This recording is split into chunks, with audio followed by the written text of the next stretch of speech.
Der russische Präsident hat gestern überdeutlich artikuliert, wie er die Lage sieht. Putin hat gesagt, sollten die Amerikaner und die Westeuropäer den Ukrainern gestatten, weitreichende westliche Waffen tief im russischen Kernland einzusetzen, dann sei das für ihn nichts anderes als eine direkte Beteiligung dieser Länder am Ukraine-Krieg. Dann würden diese Länder, so Putin, gegen Russland Krieg führen. Sofort stellt sich die Frage, wie würden die Russen antworten?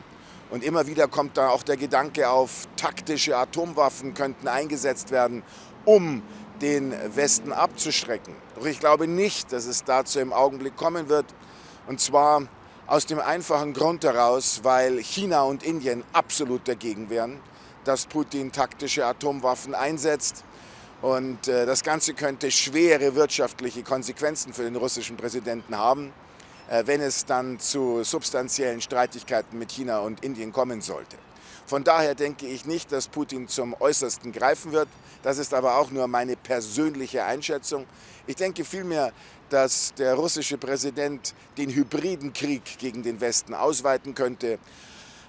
Geheimdienstoperationen, Cyberattacken, all das ist vorstellbar in einem wesentlich größeren Umfang als bisher. Das könnte eine mögliche Antwort der Russen sein, falls die Amerikaner, falls die Westeuropäer den Ukrainern erlauben sollten, ihre weitreichenden Waffen gegen die russische Föderation einzusetzen.